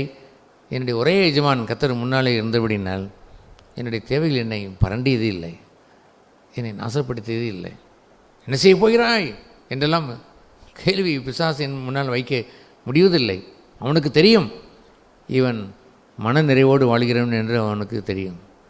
ஆகவே இந்த உலகத்தின் அதிபதி அவன் என்னை ஒன்றும் செய்ய முடியவில்லை. அவன் வேண்டுமானால் உலகத்தை காட்டலாம். பார்த்தியா இவ்வளோ இருக்கிறது, உனக்கு நான் இவ்வளோ உதவி செய்ய முடியும், ஏஸ் உனக்கும் உதவி செய்வேன், உன் பிள்ளைகள் கூட உதவி செய்வேன் என்று அவன் சொல்லுவான். யாருக்கு வேண்டும் இப்படி டிமாண்ட் பண்ணி உனக்கு உதவி செய்வேன் என்று சொல்வது? யார் கேட்டது? அவர் சொன்னார், உன்னுடைய உலகத்தையும் உலகத்தின் மேன்மையை நீயே வைத்துக்கொள். தேவனாய கர்த்தர் ஒருவரே தவிர வேறு ஒருவரையும் நான் ஆராதிப்பதில்லை என்று சொன்னாரே. பார்க்கலாம், என் குரு அவர் தானே என் குரு, அவரை தான் நான் பின்பற்றுகிறேன். அப்படின்னால் இந்த உலகத்தின் அதிபதியை பார்த்து இவ்வளவு தருகிறேன் என்று சொன்னாலும் கூட உனக்கும் தருவேன், பிள்ளைகளுக்கு தருவேன், நான் தருவேன் என்று அவன் சொல்லுகின்ற விதத்தை பார்த்தால் என்னமோ வைத்து உலகத்தை வைத்து அவன் பசப்பிள்ளை அவன் காட்ட பார்க்க அவன் நிற்கும் பொழுது அப்பாலேவோ சாத்தானி என்று தான் சொல்ல வேண்டியிருக்கிறது. அல்லாமல் அது என்னவென்று போற்ற முடியும்? அதை ஒரு நாளும் நான் போற்றினதில்லை, ஒரு நாளும் போற்றினதில்லை. உலகத்தை காலின் கீழ் வைத்து வாழ்கிறேன் என்பதற்கு இன்று வரை வாழ்கிறேன். நேற்றும் வாழ்ந்தேன், இன்றும் வாழ்கிறேன், என்றும் வாழ்வேன். ஒரு நாளும் இந்த உலகத்தின் அதிபதியை சேவிப்பதே இல்லை, செவிக்க போனதே இல்லை. ஐ சர்வ் காட் அலோன், அவரே சேவிக்கிறேன். இன்னொரு இன்றைய நாட்களில் அநேக சபைகளில் சபை விசுவாசிகளை புண்படுத்தாமல், சபை விசுவாசிகளை கூடுமான வரைக்கும் விட்டு கொடுக்காம, ஏன்னா அவர்களுக்கு தசம காணிக்கையின் மேல் கண்ணி இருக்கிறதுனால, அது மாத்திரம் இல்லை சில விசுவாசிகளை போயிட்டாங்கன்னா எண்ணிக்கை குறைஞ்சிருமே அப்படின்ற பகுதியிலனா அவருடைய பரிசுத்தத்தை குறித்தும் நீதியை குறித்தும் அவர்கள் கிறிஸ்துவுக்குள்ளே வளர்கிற வளர்ச்சியை குறித்தும் விசாரிக்கிறதே இல்லை எந்த ஒரு சபையும். அது எல்லா சபையும் நம்ம சொல்கிறதில்ல, பெரும்பாலான சபையில் இன்று மழுங்கிருச்சு. கர்த்தருடைய பரிசுத்தத்துக்கு நீதிக்கு முதலிடம் இல்லை. அவருடைய தசமமாக கொடுத்தா போதும், அவர்கள் சரியாக ஆலயத்துக்கு வந்தால் போதுன்ற அளவுக்கு போயிடுறது சரிதானா? இப்போ உங்கள் சபையில் அப்படிப்பட்ட காரியங்களில் சிலர் என்ன சொல்லுகிறார்கள்னா, இங்கே தேவ அன்பு இல்லை, எப்பொழுதுமே பரிசுத்தத்தும் நீதியும் குறித்து இது பண்ணுறதுனால தேவ அன்புக்கும் இதுக்கும் ஏதோ கம்பேர் பண்ணுறாங்களே, அது நீங்கள் என்ன விதமாக அதை பார்த்து உங்களுடைய சபையை நடத்துக்கிறீங்க? அதுபோன்று ஒரு ஒரு ஒரு பங்கை வைத்து பேசுவதெல்லாம் அது சபையிலே நாம் கொண்டு வருகிற ஒரு வஞ்சகம் என்று தான் நாம் சொல்ல வேண்டும். வஞ்சகம் சபைக்குள் பிரவேசிப்பதற்கு தான் இப்படியெல்லாம் தெய்வ அன்பு இல்லை என்று சொல்லிக்கொண்டு அவர்கள் சபையில் இருக்கக்கூடியவர்கள் யாராவது மனம் புண்பட்டால் அல்லது அவர்கள் பிரிந்து போனால் சொல்லிக் கொண்டு இருக்கக்கூடும். அது போன்ற வஞ்சகத்திற்கு நாம் ஒரு நாள் நாம் இடம் தந்துவிடக்கூடாது. அது ஏனென்றால் சபை என்பது ஒரு வீடு தான். அங்கே ஒரு தகப்பன் இருப்பதை போல் தான் அங்கே மெய்ப்பன் இருக்கிறான். அந்த மெய்ப்பன் அவருடைய கையில் இருப்பது என்னவென்று தெரியுமா? அது உமது கோலும் உம்முடைய தடியும் என்னை தேற்றும் என்று எழுதியிருக்கிறது. Rod and the staff. Rod என்று சொன்னால் அதை அடித்து திருத்துவது, ஸ்டாஃப் என்றால் வளைந்திருக்கிறது அணைத்து கொண்டு வருவது. ரெண்டும் உடையதான் மெய்ப்பெண். ஒரு வீடு என்று இருந்தால் தகப்பன் சிட்சிக்காத பிள்ளைகள் உண்டோ? சொல்லுங்கள், என்ன சொல்ல வேண்டும்? தகப்பன் சிட்சிக்காத பிள்ளைகள் உண்டோ? எஸ். ஆகவே ஒரு வீட்டில் இருக்கக்கூடிய தகப்பன் அவன் அன்புள்ள தகப்பனாக இருக்கிற அப்படினால் சிட்சிக்கிறான். நீ சிட்சிக்கப்படாதிருந்தால் யாருடைய பிள்ளைகளாக இருப்பீர்கள்? வேசியின் பிள்ளைகளாக. வேசியின் பிள்ளைகளாக இருப்பீர்கள். தகப்பனுடைய பிள்ளையை கன்வெர்ட் பண்ணி வேசியின் பிள்ளைகளாக நாம் மாற்றிவிட்டோம் என்று சொன்னால் கூட்டம் இருக்கும். பெரும் கூட்டத்தை வைத்து கொண்டே இருக்கலாம். யாரையும் நாம் விரட்டுவது நோக்கமில்லை. யாரை விரட்டுவது? யாரையாவது நாம் மனப்பண்போடு வைக்க வேண்டுமென்றால் நாம் திருத்துகிறோம், அன்பு கூர்ந்து திருத்துகிறோம். எந்த சிச்சையும் அந்த நேரத்திற்கு கொஞ்சம் கடினமாகத்தான் இருக்கும் என்று எபிரேயர் 12 சொல்லுவார். ஆனால் அந்த வழியிலே வந்தவர்களுக்கு அது நீதியின் பலனாகி சமாதானத்தை கொண்டு வரும் என்றல்லவோ இருக்கிறது. ஆகவே இட் இஸ் வெரி நேச்சுரல். ஒரு மந்தையில் இருக்கக்கூடிய அவன் ராட் அண்ட் ஸ்டாஃப் வைத்திருப்பான். ஒரு தந்தை என்று இருப்பவன் அவன் சிச்சையும் வைத்திருப்பான். அவன் சிச்சிக்காமல் அவன் இருக்க மாட்டான். அன்பு கூர்ந்து சிச்சிக்கிறான். இல்லை என்றால் பிள்ளைகள் வேசியின் பிள்ளைகளாயும் மாறியிருப்பார்கள். ஆகவே ஒரு நல்ல குடும்பம் என்று சொல்லுவது இயேசு இப்படி தான் அவர் சொன்னார். பிதாவே, நான் இவர்களுக்கு உடைய வார்த்தையை நான் தந்தேன். எப்படியோ அவர் தந்தார். ஒரு முறை பேதுருவை பார்த்து அப்போலே சாத்தானே என்று அவர் சொன்னார். இன்னொரு முறை அவர் பார்த்து, என்ன யார் பெரியவன் என்று போட்டியாக போடுகிறீர்கள்? அஞ்ஞானிகள் அதை தேடுவார்கள், நீங்களே அதற்கு அதை தேடினீர் என்று அவர் கூறுவார். so many things. அப்படியெல்லாம் ஆண்டவர் தன்னுடைய சீசர்களுக்கு கடிந்து கொண்டார். ஒரு முறை அவர் 12 சீசர்களை 11 சீசர்களை வைத்தே சொன்னார், என்னிடத்தில் இடலடையாது இருந்த நீங்கள் பாக்கியவான்கள். நான் புத்தி சொன்னதை கேட்டு இடலடைந்த பெரும் கூட்டம் இருக்கிறது. ஆனால் நீங்களோ என் கூடவே வந்தீர்களே, என்னுடைய துன்பத்திலெல்லாம் கூடவே இருந்தீர்கள், இடல் அடையவே இல்லையே. அப்பொழுது சாத்தான் என்று கூட சொன்னேன். அதை அவர் விளங்கி கொண்டார்கள். எப்படி பேதர் விளங்கி கொண்டான்? பாடுபடக்கூடாது என்று சொன்ன பொழுது தேவனுடைய வழிக்கு விரோதமாய் பேசுகிறானே என்று அறிந்து அவர் சொன்னார், நீ மனுஷனுக்கு ஏற்றவர்களை சிந்திக்கிறாய், தேவனுக்கு ஏற்றவர்களை சிந்தியாதபடினால் அவனை குறித்து அப்பொழுது சாத்தான் என்று சொல்லிவிட்டார். மனுஷனுக்குரிய காரியங்களை யோசித்ததை கூட கடிந்து கொண்டார். மனுஷியமான ஒரு அன்பை அவர் ஏற்றுக்கொள்ளவே இல்லை. மனுஷியமான ஆறுதலை அவர் ஏற்றுக்கொள்ளவும் இல்லை. அந்த ஆறுதலை கொடுத்தவனே பார்த்து அப்பொழுது சாத்தானே என்று சொன்னாரே. ஏன் அப்படி சொன்னார்? மனுஷனுக்குரியதை அவர் மறுத்தார். தெய்வீகத்தை தான் அவர் விரும்பினார். அப்படியெல்லாம் சபை வெறும் மனுஷியமாய் போய்விடாமல் தெய்வீகமாய் வர வேண்டும் என்று பாடுபடுகின்ற ஒரு சபையிலே இப்படி ஒரு மக்கள் வெளியே கிளம்பி அன்பு இல்லை என்று சொல்வார் என்றால் அது பொய். அவர்கள் they doesn't know about what is the shepherd, மேய்ப்பன் என்றால் என்ன, the flock, அந்த மந்தை என்றால் என்ன, ஒரு வீடு என்றால் என்ன, ஃபாதர் என்றால் என்ன, தகப்பன் என்றால் என்ன என்று அறியாதவர்கள். they wanted to come. அவர் ஏதோ போல் அவர்கள் ஒரு பாருக்கு வந்து ஜாலியாக இருந்துவிட்டு போவதை போல் வந்தார்களோ என்று தான் தோன்றுகிறது. அல்லாமல் மற்றபடி ரியல் சர்ச், உண்மையான சபை என்று சொல்வது it is like a flock. தேவனுடைய மந்தை, மெய்ப்பெண். உண்மையான சபை என்று சொல்வது வீடு, கர்த்தருடைய வீடு. தந்தை, தகப்பன் அங்கே இருப்பான். ஆகவே மெய்ப்பெண் கையிலே கோலும் தடியும் ரெண்டும் இருக்கும். தகப்பன் இல்லை அன்பும் இருக்கும். நன்மையான ஈவுகளையும் தருவான். அவன் கண்டித்தும் திருத்துவான். அதுபோன்ற ஒரு சபை பசுத்தாவினுடைய நிறைவுக்கு ஒப்பான ஒரு சபை என்று தான் சொல்ல வேண்டும். ஆகவே கடிந்துரைப்பதை வைத்து இவன் தகப்பன் இல்லை என்று சொல்லுவதோ, பேய் என்று சொல்லிக்கொள்வதோ, அப்படியெல்லாம் சொல்லுகின்ற ஜனங்கள் they don't know the real family. மெய்யான தகப்பனுடைய வீட்டை அறியாதவர்கள். அதுபோன்ற ஒரு பகுதியை தேவன் ஏற்றுக்கொள்வதும் இல்லை. எஸ், இன்னைக்கு அநேக மார்க்கங்கள் ஒரு இறைவனை சார்ந்து ஓகே, நீங்கள் இறைவனை சார்ந்து வாழுகிற பகுதியில் பார்த்தோம்னா அநேக மார்க்கங்கள் குடும்ப வாழ்க்கையை துறந்து சந்நியாச வாழ்க்கையை தான் மேற்கொண்டு போய்விடுகிறார்கள் அநேக மார்க்கங்கள்.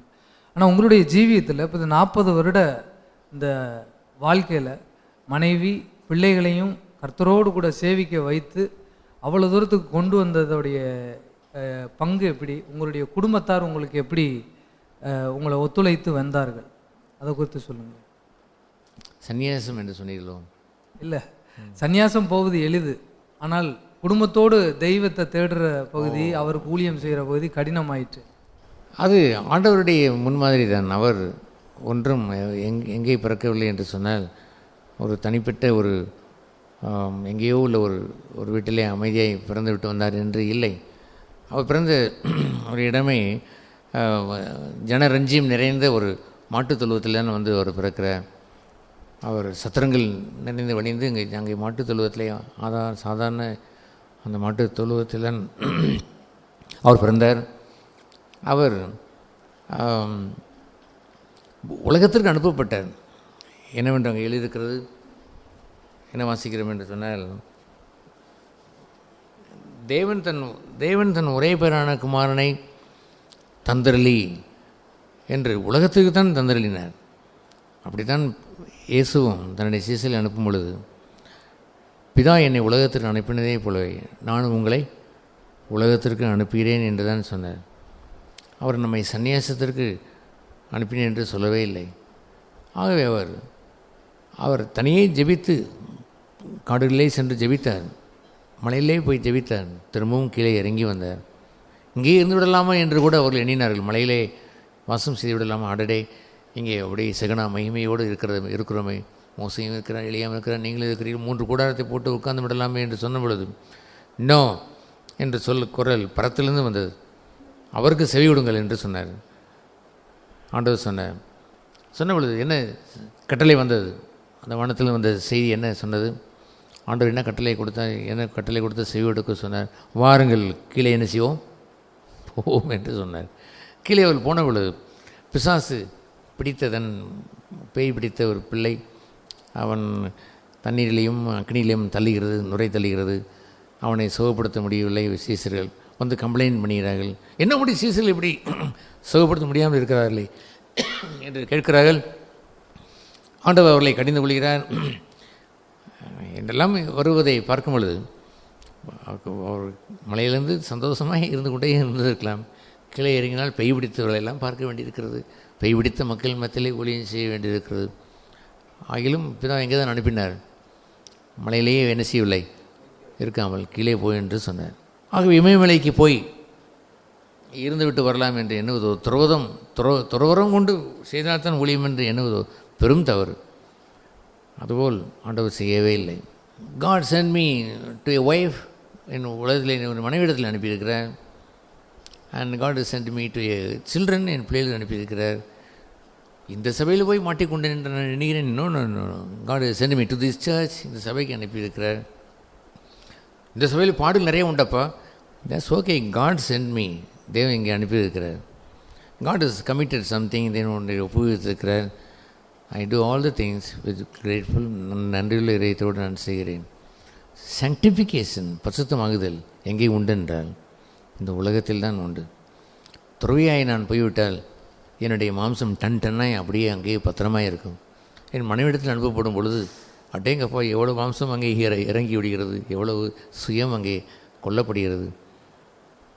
ஒருவர் என்னை பார்த்து அவர் சொன்னார், உங்களை உலகமெங்கு வைத்து கூட நான் வெட்கப்படுத்துவேன் என்று சொன்னார்.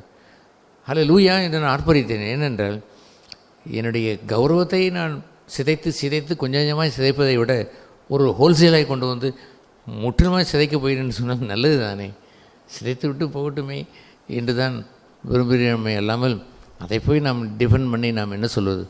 இன்னும் லெட் தம் டூ தேன், என்ன பண்ணுறாலும் செய்யட்டும், கல்லனை போல் ஆக்கி விடுவோம்.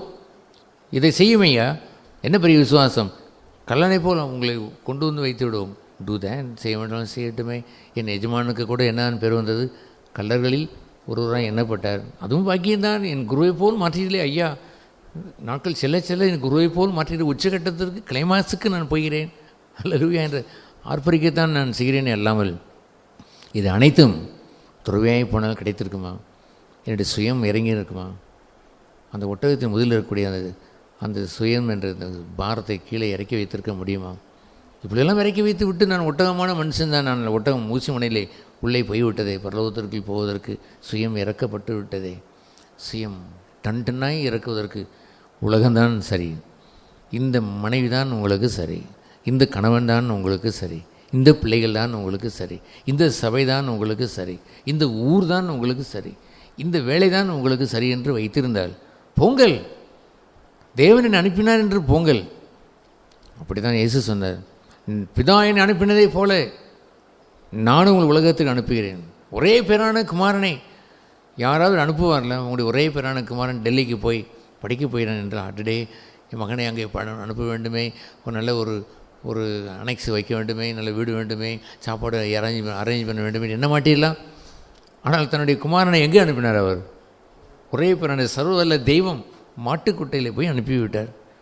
இயேசு கேள்வி கேட்டார், பரமபிதாவை, மாளிகையில் வாழ்ந்த என்னை கொண்டு போய் மாட்டுத்தொழுத்து அனுப்பிவிட்டீரே என்று கேட்டாரா? ஹல்லேலூயா. அங்கு தான் சாங்டிஃபிகேஷன் இருக்கிறது, பரிசுத்தமாதல் இருக்கிறது. நெருக்கத்தில் தான் தெய்வத்தை காணுகின்ற சிநேகம் உண்டு, ஐக்கியம் உண்டு. த கிராஸ் லைஃப் என்று சொல்கிற அந்த பகுதியை நான் உபதேசத்தை முதலாவது கேட்டேன். நடைமுறையில் வாழ்ந்த மேடம் கயான் என்ற ஒரு அம்மையாருடைய புத்தகத்தை நான் 1982ஆம் ஆண்டு நான் கையிலே பெற்றேனோ இல்லையோ, அப்படி ஒரு மகிழ்ச்சி. உபதேசத்தோடு சேர்த்து நடைமுறையாய் வாழ்ந்த அந்த வாழ்க்கையை கண்டு சவாலிடப்பட்டு அப்படி ஒரு நொறுங்குண்ட வாழ்க்கை, சிலுவையின் வாழ்க்கையை வாழ்ந்து காண்பித்தார்களே, மகிழ்வான வாழ்க்கை. அதுதான் எனக்கு உயிரோட்டமாக இருக்கிறது. அல்லாமல் உபதேசம் இல்லை ஐயா, உபதேசம் இல்லை, உபதேசம் இல்லை. வாழ்ந்து காட்டின அந்த பிரசுத்தவாட்டி மேடம் குயான் அம்மையுடைய புத்தகம் அப்படி தலைகீழாக என்னை மாற்றிவிட்டது. அதற்கெல்லாம் காரணம் அந்த மேடம் குயான் அடைந்த பாடுகள், துன்பங்கள், கணவன், தன்னுடைய அந்த ஊர், அந்த வேலைக்காரி, மாமியார், எத்தனையோ சூழ்நிலைகள் அடைங்கப்பா. அதிலெல்லாம் நொறுங்குண்டு வாழ்ந்து குருவை போலவே மாறின ஒரு சிலுவையின் வழியிலே நடந்த அந்த பெண்மணி, அந்த பகுதியைத்தான் ஆண்டவர் உலகத்திற்கு எங்கே அனுப்பியிருக்கிறாரோ அதை நிறைவேற்றி முடிப்பார். இன்றைய நாள் வரைக்கும் நீங்கள் செய்திருக்க ஊழியத்தில் நீங்கள் கர்த்தருடைய ஊழியத்தை நான் நிறைவு செய்திருக்கிறேன் அப்படின்ற நிலையில் இருக்கிறீங்களா? அல்லது இன்னும் கர்த்தருக்கு அநேக காரியங்களை என் இருதயத்தில் பொதித்து வைத்திருக்கிற காரியங்களை இன்னும் செய்யணுன்ற அந்த ஆவலோடு கூட இருக்கிறீங்களா? ஏன் எப்பொழுதுமே ஒரு நிறைவு என்று சொல்லுவது, ஓட்டம் ஓடும் பொழுதே கூட பவுல் சொல்லுவார், நான் எல்லாம் அடைந்தாயிட்டு நான் சொல்லுவதில்லை. ஆனால் பின் ஓட்டத்தை முடிக்கும் பொழுது சொன்னார், நிறைவேற்றினேன் முடித்தேன் என்றும் அவர் சொல்லுவார். That's correct. அதுபோல் எந்த ஊழியமும் பவுல் இவ்வாறு சொல்லுவார், கிறிஸ்துவனுடைய பாடுகளில் குறைவானதை நான் நிறைவேற்றுகிறேன் என்று சொல்வார். அவர் அப்பொழுது அந்த கொலோசியர் சபையில் அதை எழுதும் பொழுது அவருடைய பாடுகளை எவ்வளவு நிறைவேற்றியிருக்கிறேன், குறைவானதை, இன்னும் அடைய வேண்டிய பாடுகள் நிறைய இருக்கிறது என்று தான் அவர் எண்ணினார். ஆகவே நான் இன்னும் செய்ய வேண்டும் என்ற ஒரு பெரிய எஜெண்டாவை நான் வைத்திருக்கவில்லை, ஒரு பெரிய ஒரு திட்டத்தை வைத்திருக்கவில்லை, பெரிய ஒரு பங்கை வைத்திருக்கவில்லை. But God has committed something, ஒன்று ஒப்பு கொடுத்துருக்கிறார். ஒப்பு கொடுத்த ஊழியம் என்று இருக்கிறதே, அதை நான் செய்து முடிக்க வேண்டும் அல்லவோ? செய்து முடித்த பிறகு அவர் யாரோ இடத்துல தாளத்தில் எடுத்து கொண்டு வந்து என்னிடத்தில் கொடுப்பார். அவர் தான் நிறைய செய்திருக்கிறார் என்று சொன்னால் இருக்கட்டுமே, உள்ளவனுக்கு தான் நிச்சயப்படும், இன்னும் கொடுக்கப்படும் என்று கொடுத்தால் நான் என்ன சொல்லுவேன்? ஆண்டவரே, போதும் ஆண்டவரே, ஊழியத்தை முடித்துக்கொள்ள என்று நான் சொல்லுவேன். ஹல்லேலூயா. கடைசி மூச்சு வரைக்கும் கர்த்தரை சேவிப்பேன். அதில் ஒரு சந்தேகமும் இல்லை, அதில் ஒரு தடையும் வரப்போவதும் இல்லை, வந்தாலும் அது நிலைநிற்பதும் இல்லை. ஹல்லேலூயா. ஆகவே ஹேவிங் சம் அஜெண்டா, பெரிய ஒரு அஜெண்டா வைத்து நான் இதெல்லாம் நிறைவேற்ற வேண்டும் என்று கணக்கில் வைத்திருக்கவில்லை. But he offers the ministry, ஊழியங்களை தொடர்ந்து தருகிறார். அன்று போல் இன்றும் கூட 70 வயது ஆனாலும் மேக்சிமம் நான் அந்த நாட்களில் 2 மணிக்கு 2:30 தான் படுப்பேன். இப்பொழுது சுமார் 1 மணிக்குள்ளாக படுக்க பிரயாசப்படுகிறேன். சில சமயம் 12:30க்கு படுத்து விடுகிறேன், சில சமயம் 1 மணி ஆகிவிடுகிறது. இன்றும் நான் ஊழியங்களை செய்து கொண்டு தான் இருக்கிறேன். புது பலன் தருகிறான், புது அபிஷேகம் தருகிறான், நல்ல ஹெல்த் தருகிறான். ஹல்லேலூயா. ஆகவே நான் என்ன செய்ய வேண்டும் என்று இன்னொன்று அஜெண்டாவில் வைத்து வாழவில்லை. ஏற்கனவே ஒப்பு கொடுத்த அஜெண்டாவை நான் செய்து முடித்து கொண்டு இருக்கிறேன். செய்து முடித்த பிறகு ஹீ கமிட் சம்திங் ஒன்றை கொடுக்கிறார். இன்னொன்று செய்து முடித்த பிறகு ஹீ கமிட் சம்திங் ஒன்றை அவர் கொடுக்கிறார். ஹல்லேலூயா என்று ஆர்ப்பரிக்கிறேன். ஓ கர்த்தாவே, உம்முடைய ஊழியத்திற்கு ரிட்டையர்மெண்ட்டே இல்லை. உம்முடைய தாசன் யோவான் அப்போஸ்தலனுக்கு அவன் 95 வயதிலே அந்த நிருபத்தை அவன் எழுதுகிறான். பின்பு அவன் பத்மதீவிலே தூக்கி எறியப்பட்டு அவன் 100 120 வயதோ விடொன்னோ அந்த வயதிலே அவர் எழுது என்று அவர் சொல்லுகிறார். நிறைய காட்சிகளை அவர் கொடுத்து எல்லாவற்றையும் எழுது, பேனா எடுத்து எழுது என்று சொல்லி உடனே அவர் எழுதுகிறார். அந்த எழுதின அந்த ஊழியத்தில் அவர் முத்திரையை பதித்து இவன் எழுதின அந்த வார்த்தைக்கு ஒன்றை கூட்டவோ குறைக்கவோ முடியாது என்ற அங்கீகாரத்தை தருகிறார். ஹல்லேலூயா. எதை வைத்து நாம் அந்த ஊழியம் என்ற அந்த பகுதியை அஜெண்டா என்று நாம் சொல்ல முடியும்? எதை வைத்து நான் முடித்தேன் என்று சொல்ல முடியும்? ஐ எம் ரன்னிங், ஓடிக்கொண்டே இருக்கிறேன். கர்த்தர் ஒரு நாள் வரும், அப்படி அவர் சொல்லுவார், ஐ எம் கம்மிங், நான் வந்து விட்டேன் என்று சொல்லும் பொழுது, உண்மையும் உத்தமுள்ள ஊழியக்காரனே வா என்று சொல்லும் பொழுது, ஐ வில் ஃப்ளை அவே, பறந்து செல்வேன். அல்லது ஒரு நாளிலே நீ என்னோடு வந்துவிடு என்று சொல்லும் பொழுது, அவர் குறித்த அந்த நாளிலே ஒப்புவித்தேன் என்று சொல்லுகிற வார்த்தை நிச்சயமாய் வரும். அப்படி இல்லாத அரைகுறையாய் அவர் அழைத்து செல்வதே இல்லை. கர்த்தாவே, நிறைவாய் நான் செய்து முடிக்க கிருபை செய்தவரே, எல்லாம் முடிந்தது, இதோ என் ஆவியை உம்முடைய கரத்திலே ஒப்புவித்தேன் என்று சொல்லுகிற அந்த நாள் பாக்கிய நாள். அரைகுறையான ஒரு பகுதியை செய்வதில்லை. எஸ், டிஸ்மிஸ் என்று சொல்வதற்கோ, உங்கள் சொந்த ஊருக்கு ஊருக்கே ஓடிப்போ என்று சொல்வதோ என்றெல்லாம் சில கூக்குரல் கேட்டிருக்கிறேன். எனக்கு வேடிக்கையாக என்றது. ஓ கர்த்தாவே, என்னை கரம் பிடித்தவரை உம்மை பின்பற்றி செய்கின்ற ஊழியத்திலே உண்மையும் உத்தமமாய் நிலைத்திருக்க கிருபைதாரம் என்று தான் கேட்கிறேன். இதுதான் நம்முடைய ஊழிய பங்கு. இன்றைய நாளிலும் இவ்வளோ காரியங்களை நான் கேட்டிருக்கிறோம். உங்களுக்கு பின் வருகிற சந்ததி, அதாவது ஒவ்வொரு சந்ததி தான் கடந்து போய்கொண்டே இருக்கிறது. கர்த்தருக்கென்று ஒரு சந்ததி, தாவீதின் சந்ததி, அதுக்கப்புறம் சாலமோன் சந்ததி. தாவீது சாலமோனுடைய காரியத்தில் மிகவும் வாஞ்சையாக அவர் ஆசீர்வதித்து சில காரியங்களை சொல்கிறார். அதுபோல் இனி உங்களுக்கு பின்வருகிற எங்களுக்கு கர்த்தருடைய காரியமாக நீங்கள் என்ன முக்கியப்படுத்தி சொல்ல விரும்புகிறீங்க? ஒரு இயேசுவை நோக்கி பாருங்கள் என்று எழுதியிருக்கிறது. அதுபோல் எபிரேயரில் நாம் வாசிக்கும் பொழுது நல்ல அவருடைய வாழ்க்கையை நீங்கள் பாருங்கள், அந்த பார்த்து உங்களை முன் நடத்துவர்களை பாருங்கள், அவருடைய விசுவாசத்தின் முடிவை கண்டு அவர்களை என்ன செய்யுங்கள், பின்பற்றுங்கள். ஆகவே நோக்கி பார்த்து உங்கள் மத்தியிலே கொடுக்கப்பட்ட அந்த ஒரு மூப்பர், ஒரு போதகர் அல்லது மெய்ப்பன், ஒரு ஊழியன் என்று அவர் இருக்கும் பொழுது ஃபாலோ ஹீம், அவரை பின்பற்றுங்கள். எஸ், உங்களுடைய மனதை வைத்து பின்பற்ற முடியவில்லை என்றால் ஏன் அங்கே இருக்கிறீர்கள், வேறு எங்கேயாவது பொங்கல் என்று தான் நான் கூட சொல்லுவேன். பின்பற்ற முடியவில்லையா? பின்பற்றக்கூடிய வாழ்க்கை அங்கே இல்லையா? பின்பு எதற்கு அங்கே இருக்க வேண்டும்? சும்மா உபதேசத்தை கேட்பதற்காக நாம் கூடி வர வேண்டும்? நோ. ஆகவே இயேசு தன்னுடைய சீசர்களுக்கு அவர் உரைத்தது என்னவென்று சொன்னால், நான் உங்களுக்கு வார்த்தையை கொடுத்தேன், அந்த ஜீவ வார்த்தை, என் மகிமையை நான் கொடுத்தேன், அதை நான் சிலுவின் பாதையிலே சம்பாதித்த மகிமையை உங்களுக்கு நான் கொடுத்தேன். அவர் தன்னையே அவர் கொடுத்து செய்த அந்த அடிச்சுவிடுதல், அவர் தன் மாதிரியாக அடிச்சுவிடலை வைத்து வைத்து வைத்து போனார். அதுதான் சொத்து. ஆகவே ஒரு உத்தம ஊழியன் எதிர்காலத்தினுடைய சந்ததியை அவன் எழுப்புகிறான் என்று சொல்லும் பொழுது தன்னை நோக்கி பார்த்து பின்பற்றுகிற யாராக இருந்தாலும் அவர் நிச்சயமாய் அவனை அடிச்சுவிடலை பின்பற்றி வந்த அவர்கள் அடுத்த சந்ததியாய் ஜொலித்து வருவார்கள். சும்மா இருப்பது, சும்மா என்று இல்லை, ஏதோ ஒரு ஃபேவரிசம் என்று காண்பித்து யாரோ ஒருவரை உட்கார வைப்பது என்று இல்லை. சரி, இவா இன்று நீ மூப்பராயர் என்று சொல்லிக்கொள்வதெல்லாம் இல்லவே இல்லை. அப்படியெல்லாம் வருகிற சந்ததி நிலைத்திருப்பதில்லை. வருவார்கள், ஏதோ பதவி என்று வருவார்கள், பின் போய்விடுவார்கள். நோ, பணம் என்று வருவார்கள், போய்விடுவார்கள். இல்லை, அடிச்சுவடலை பின்பற்றி வருகிறவர்கள். இது இஸ் காஸ்ட்லி மினிஸ்ட்ரி, விலையேற பெற்ற ஊழியம், வெரி காஸ்ட்லி. எஸ், கிரயமும் காஸ்ட்லி. ஆகவே அதையெல்லாம் கிரயம் செலுத்த மனப்பூர்வமாய் எல்லாவற்றையும் விட்டுவிட்டு கோபுர வாழ்க்கையை விரும்புகிறவர்கள் கோபுரத்தை கட்ட மனதாக இருக்கிறவன் என்று சொல்லுவதுதான். குடிசை அல்ல, கர்த்தருக்கு செய்கிற ஊழியம் கோபுர வாழ்க்கை. அந்த ஊழியத்தை வாழுகிற அந்த பகுதியை விரும்புகிறவர்கள் செல்லுஞ்செலவை கணக்கு பார்க்க மாட்டார்கள். உட்கார்ந்து இருக்கிறவனும் கணக்கு பார்ப்பான். எதையும் செய்ய தயார் என்று அவன் வருகிறவன் அடித்து விடலை காண்பான். அந்த அடித்து விடலான் மாதிரியை வைத்து போனார்கள். நான் பயப்படுவதெல்லாம், இதை நான் செய்தால் பிற்கால சந்ததிக்கு கெட்ட மாதிரி உண்டாகிவிடுமே, இதை நான் செய்தால் எத்தனையோ ஜனங்களுக்கு இடல் உண்டாகிவிடுமே, இதை நான் செய்தால் என் ஆண்டவருக்கு தூசணம் உண்டாகிவிடுமே என்றெல்லாம் பதறி தான் நான் வாழ்ந்து நான் இருக்கிறேன். எல்லாம் பதறி என்று சொன்னால் உலக பிரகாரமான பதத்திலே நான் சொல்லவில்லை. நான் அப்படி ஒரு பொறுப்போடு நான் உள்ளத்தில் அச்சத்தோடு தெய்வ பயத்தோடு நான் வளைகிறேன். அல்லாமல் வேறொன்றும் நாம் ட்ரைனிங் பண்ணினேன் என்று சிலர் நிறுத்தி நான் ட்ரெயின் பண்ணி முடித்து விட்டேன் என்று சொல்லுவதில்லை. யோசுவா மோசைக்கு பின்பாக அவன் எப்படி வந்தான்? மோசையே அறியான். ஆனால் ஒரு நாள் அவன்தான் நூனின் குமாரனா யோசுவா. ஹல்லேலூயா.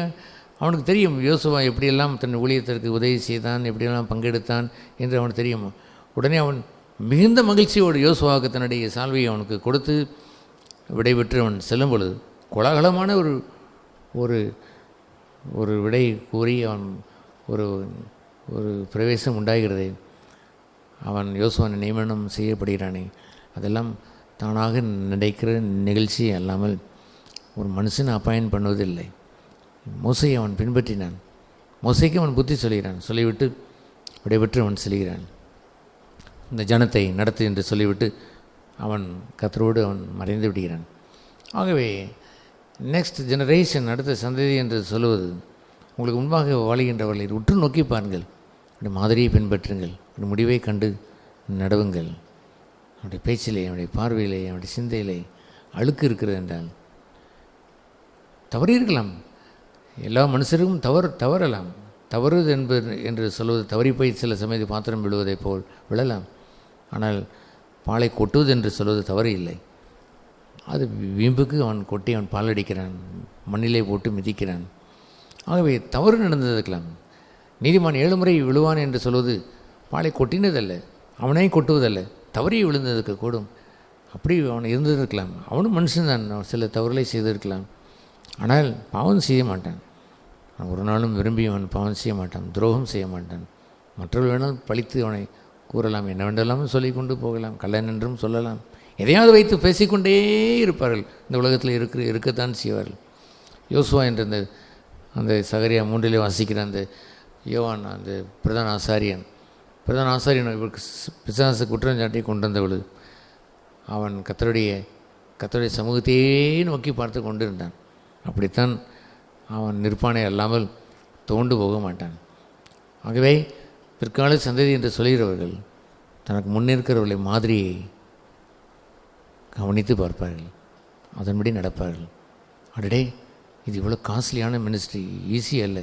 இத்தனை துன்பங்கள் பாடுகள் மத்தியிலேயே ஜொலித்து வாழ்கின்ற ஒரு மகிழ்ச்சி எனக்கு வேண்டும். இந்த மகிமை தான் பெரிதான மகிமை, அழியாத மகிமை. அது பற்றி எறிகிற அக்னியை போல் இருந்தாலும் அழியாத மகிமையை வெளிவருகிறதே, அதுதான் வேண்டும். நேபுகாத்நேச்சார் சிலையை வணங்காமல் சொகுசாய் லட்சக்கணக்கில் இருந்தாலும் இந்த சாத்ராக் மேசாக் ஆபேத்நேகோ அக்னியிலே போய்விட்டு வந்து ஒரு முடிகூடு கருவாமல் வெளியே வருகிறார்களே. அட்டேங்கப்பா, சாத்ராக் மேசாக் ஆபேத்நேகோ என்று லட்சக்கணக்கான மக்கள் மத்தியில் 3 பேர் பேசப்பட்டார்களே, அது வேண்டும், அக்னி இருந்தாலும் பரவாயில்லை என்ற அந்த விசுவாச வாழ்க்கை கண்டிருக்க வேண்டும். விளைக்கரையும் கொண்டது, சும்மா இல்லை, விளைக்கரையும் கொண்டது என்று கண்டிருக்க வேண்டும். கிரயம் செலுத்தி வாழ துணிந்ததற்கு வேண்டும். அவர்கள்தான் அடுத்த சந்ததியாய் நிற்பார்கள். மெய்யாய் குருவை பின்பற்றுகிற ஒரு தாசன் இருந்தான் என்றால், ஒரு மூப்பன் இருந்தால், ஒரு போதகன் இருந்தால், ஒரு மெய்ப்பன் இருந்தால், கண்டிப்பாய் ஆண்டவர் அடுத்த சந்ததியை எழுப்புவார், நிச்சயமாய் எழுப்புவார். அதில் சந்தேகமே இல்லை. இயேசு கிறிஸ்துவுக்கு திடீரென்று இன்று ராத்திரிலே மறிப்பேன் என்று சொல்லிவிட்டார். டக்கென்று மறித்தது எப்போது தோன்றினாலும் சீசரில் நிலைநின்றார்களே, முழு உலகத்தையும் கலக்கி விட்டார்களே. they will do that, செய்வார்கள். ஏனென்றால் அவர்கள் கண்ட எஜமான் அந்த பாதையை கண்டார்கள்.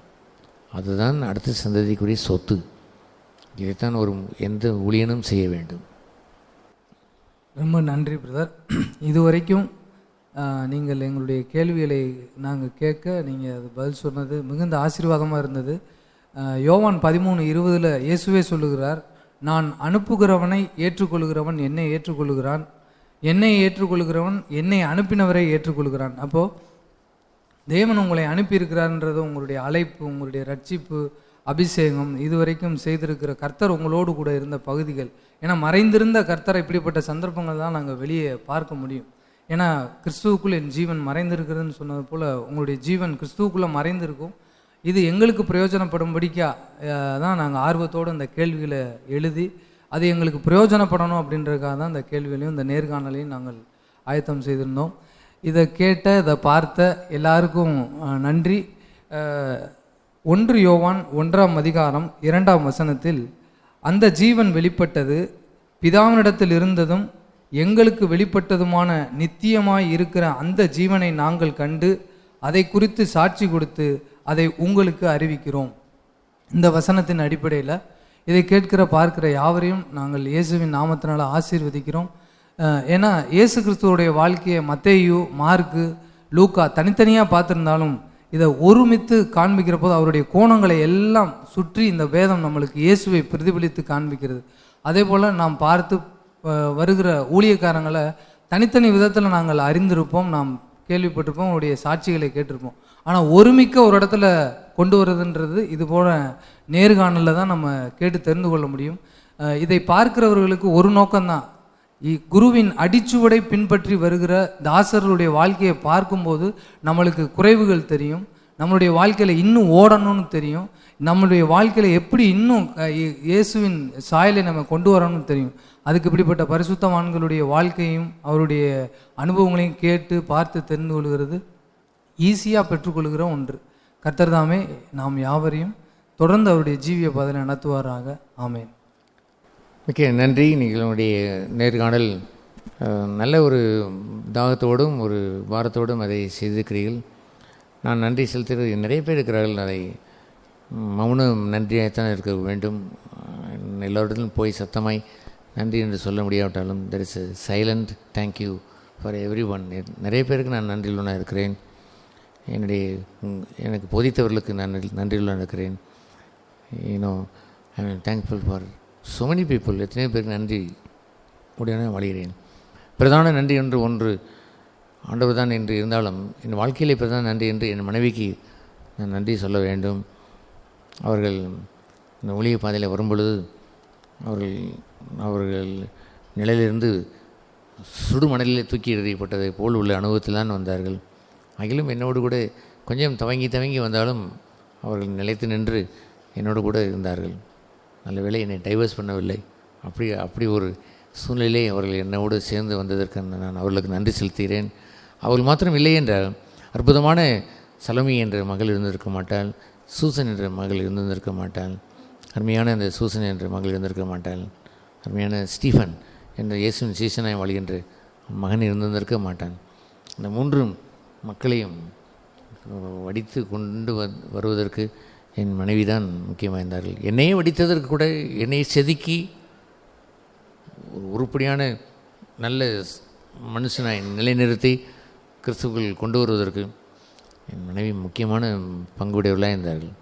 3 பிள்ளைகளை உருவாக்கினதை போலவே எனக்கும் அவங்களுடைய பங்கு அதிகமான பங்கு. அவளுக்கும் நான் மிகுந்த நன்றி நான் சொல்கிறேன். யாவருக்கும் மிக்க நன்றி. தேங்க்யூ.